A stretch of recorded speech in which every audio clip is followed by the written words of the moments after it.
constituency. I am from Kogi State. We give thanks to Almighty God that the elections, the governorship election of Kogi State has come to pass. Actually, I'm very much aware that after the elections, there are some group of people that were paid to go into the media to see how they can discredit the outcome of the elections. But however, most of those people, they were not from Kogi State. Yes, as a citizen of this country, you have every right to observe the way you want or the way you choose to. But honestly, as a representative from that state, I think I have every right to tell the whole nations how the election goes. In the history of Kogi State, especially the Kogi Central, we have not had it so peaceful in the election that has conducted so far. This is my fourth time of active participations in gubernatorial election in that state. In 2003, I was a councillor representing my ward on Nkoko. That was when the late Prince Abubakar Audu was the governor of that state. Audu of blessed memory.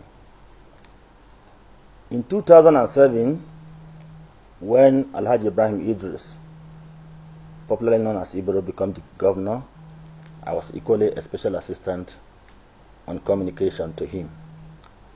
Then during the next governor, who is Captain Wada, I was a member House of Representative on the same party with him, announced Alhaji Abelo. The Kogi State elections has a history, but however, so many people may choose to narrate his history the way they want. But I wanted to tell you that the elections that we conducted on 16th November 2019 was a very credible, free, fair elections, of which I commend the INEC, the security agencies, and other stakeholders in that state. You see, what actually happened in Okene local government, which is part of my constituency, was that we discovered prior to the elections, if there is anything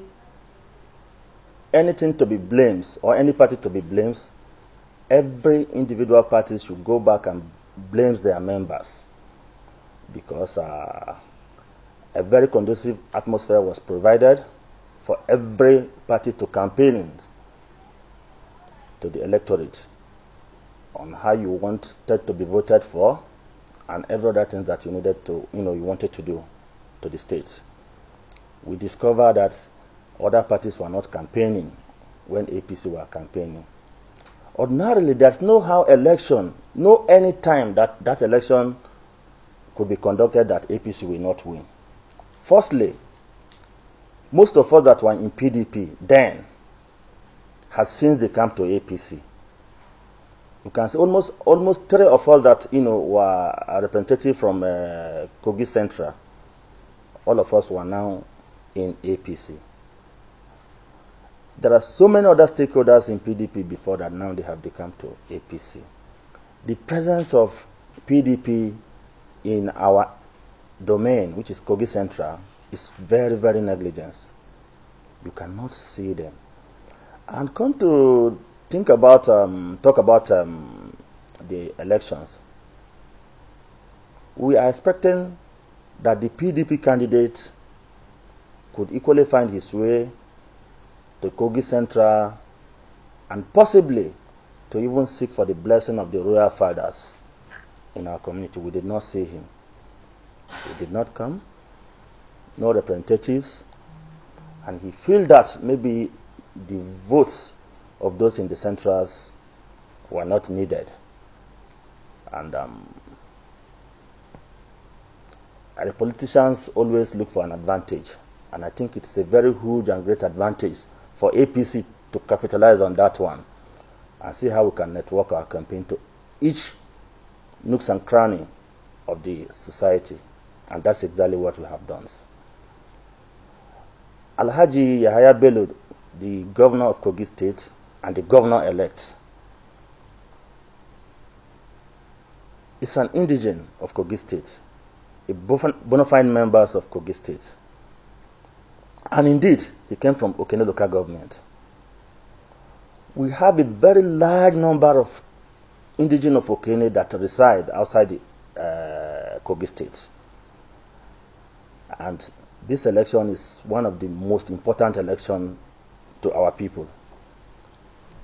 And we make sure that we network to every places where we have our people, both in Lagos, Kano, Kaduna, and some other neighboring states.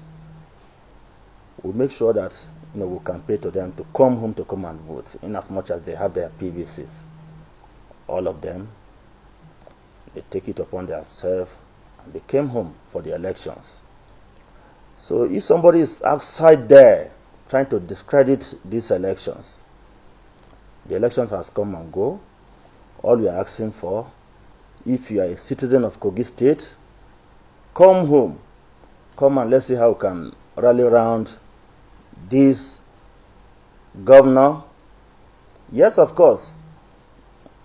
If there is a positive criticism about his government, it's a very welcome idea, because if you leave him to sit down in his comfort zone without any checkmate, without reminding him, without putting him on a task, maybe possibly he will do less. I'm sure what we need at this moment is to see how we can move Kogi forward. And if you think you have any disagreement with the outcome of the elections, there are ways, there are legal ways you think you can take your matter to. The tribunals are there. We shall all meet there to argue our point. Thank you very much. Yeah, so after the election, a few days leader of PDP and bonds are like locked down. What do you think of that? Is that not a scam on the election?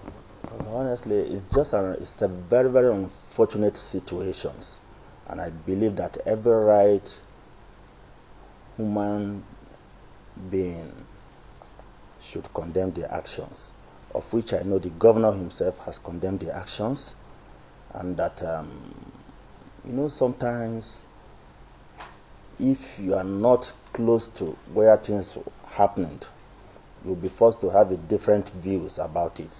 But the general perception was that whoever conduct that kind of act, it's a very criminal act, it's an unwanted act, and I think there's no reasons when the election has been conducted and the winners has emerged.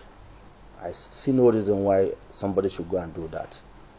I condemn it in totality, and I urge the law enforcement agency to go after whoever has committed the crimes. Yes, sir. What would you say to the assertion by the IGP that the fake police officers hijacked the election? And of course, like it was mentioned on the floor yesterday, over 30,000 police officers were deployed outside other security operatives from other sister agencies. What do you go with him that actually fake policemen hijacked the security? Honestly, to me, some of these issues coming out, they are mere speculations. Mere speculation in the sense that during the election, people are restricted to their voting point or voting units. I have not seen such, and I cannot attest to such. But however, I know that the police that were deployed for that elections, there was kind of a special an arrangement that the IG, the Inspector General of Police, make a very separate and special identifications for them to participate in that elections. And whoever did not meet up with whatever arrangement the IG has done, for the police for that elections, I think whoever they see in a different uniform could be regarded as a fake police. But as far as I am concerned, I have not seen any in my constituency, and I have not recognized any, and I cannot attest to any that there are fake police being deployed for these elections. Well, but being a major player in the elections, did you see, can you tell us whether there were arrests made in the process of all the... Honestly, I think we need to be very sincere to ourselves. Most of the times, if things happens, we are so quick in giving judgment to what happens without even looking at the every side of it. But honestly, let's even look at the elections of Kogi State. The previous elections of Kogi State. Is there any improvement? Is this the way it used to be? And if there were no improvement, what do we need to do to make sure it is improved? But to me, there are shortcomings in some areas, and these are some of the areas that I think we should look into, and let's see how we can address it because of other subsequent elections. So these are my views as per that. Let's look at some of the, like you said earlier before the chat, that there were things that the incumbent governor has achieved. Can you just take us through one? Yes, of course. When you look at Kogi State, before the arrival of, before Alhaji Bello take the leadership of the Kogi State used to be a heaven for kidnappers and all sorts of crimes. But if you look at it today, if there is nothing you can think about to credit this man, look at the security issues. The situation has tremendously improved. If you look at a point in time, most of us were in Abuja here for 6 months. We cannot move to our various states. We cannot even travel to our constituency.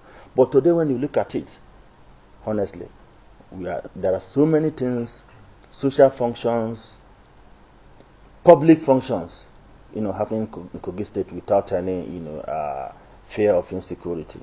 And I think that is one. Especially from the area I came from. The past government, I can say without any apology, that the only presence of state infrastructure we have in our place is to come and commission a borehole.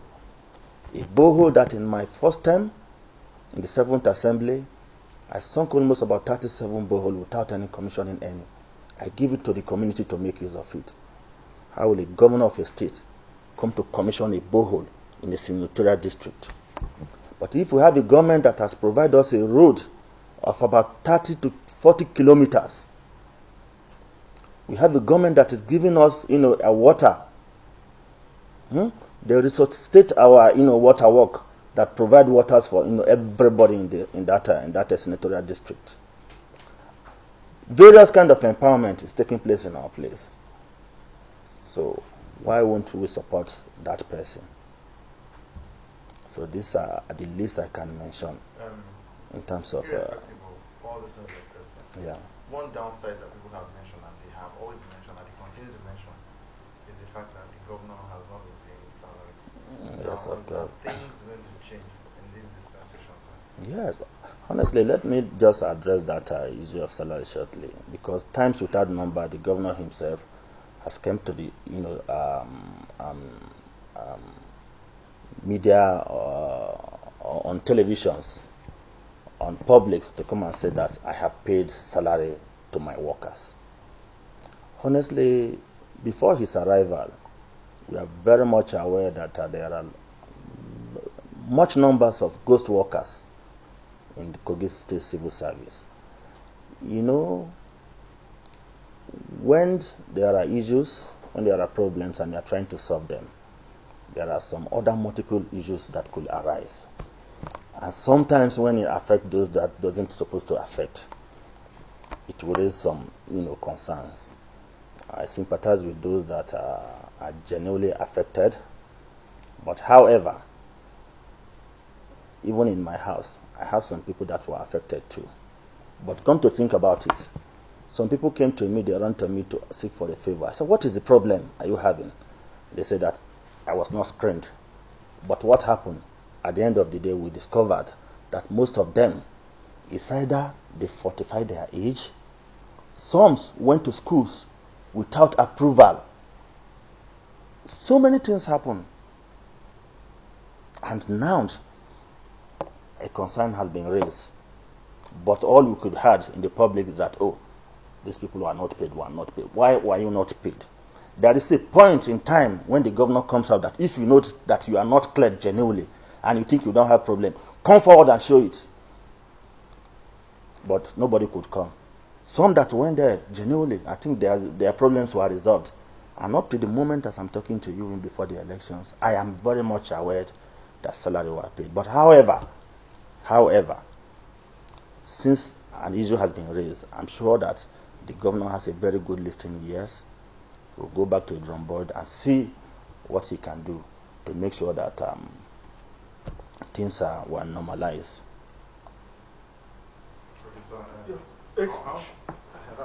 There's a trending issue now where people are voicing out their dissent and concern concerning a bill that was in the Senate. I think it has passed second reading as well. Exactly. And it's called the hate speech bill.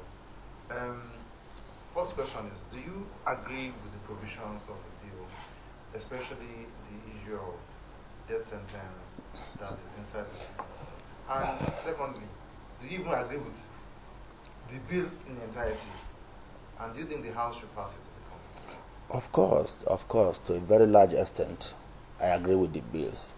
Because if you look at what the word hate speech has caused to this country, not only this country, beyond the own country, the moment at which we are is a moment that we need to see how we can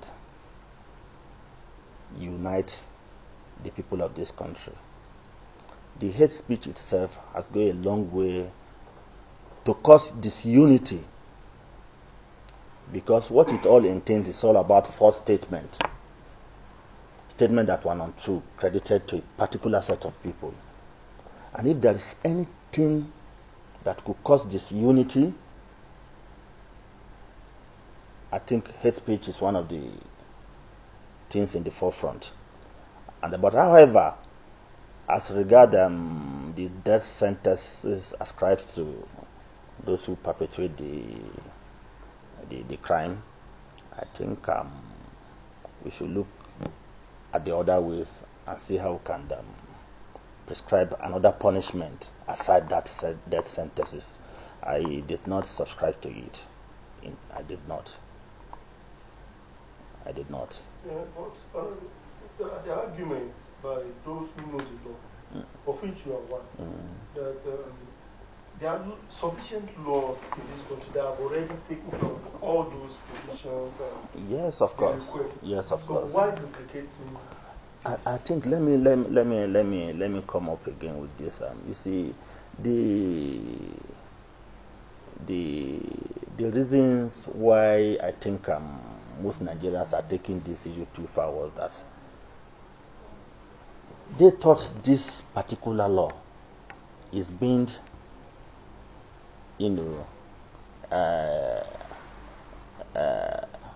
is being initiated to silence the voice of the oppositions. But one thing you should know, that government will come and go. Nobody will ever remain in the government. If you look at the positive side of these bills, I think we should all need support to support it. But the idea is to see how we can discourage some of those things that will cause disunity, some of those things that will look very, very untrue, some of those things that will not promote the unity of this country. Because if you think maybe because APC is in the government today, they wanted to silence the voice of the oppositions, they will not be in the government forever. And that is what I'm saying. There are some other states that APC is not controlling. When they make the law, it is for the general people of this country, not in a particular state. Does that mean that if you are in a PDP state and you commit a crime of that kind, that the law will not take up with you? No, that's not what we are saying. So we need to look at it holistically, and let's see where it will benefit the country, and where it will not, then we kick against it. Yes, but Honorable, if I'm not really pleased with what somebody is doing, and I vex my frustrations, Yes. and even Nigerians are not really having it But let me tell you, in overall, the law is made for the people of this country. If it is in the interest of the people of this country that we don't want it, we have no options. We are just a representative of the people. Our decision here is not supreme. Yeah, and coincidentally, Honorable, this issue coincides with when there were rumors of third-term agenda coming up. And you know, so the thinking is that those who are loyal to the incumbent president were the ones pushing gradually to silence Nigerians from. Someone even went to court that because you grant. But see, to me, I have known President Muhammad Buhari for years now, and I can say this without any apology. I don't used to support Buhari. The reasons why I'm supporting Buhari is because of Governor Yahya. Yahya is a member of my constituency. He is my boss, he is my friend, and he is my governor. We have that relationship. When I see the kind of love he develops in him, and there are so many things I don't know about President Muhammad Buhari, I get to know it through Governor Yahya. But I must confess, Buhari is somebody I can take by his words. He has come out openly and said that I don't have the third time agenda in me. He sworn to the office of president that he will spend 2 terms. And if there is any reason to go for the third time, I think he cannot do it within the confine of that his office. It's something that has to do with the National Assembly. And then I'm sure that if President Obasanjo could not succeed, I don't think there's any other president that will succeed. How do you come to that point? I am telling you, because we are Nigerians. We know what is good for Nigerians. Do you think I don't want to become a president? Interesting. Of course. Wow. So if by giving another third term, at least it slow the pace of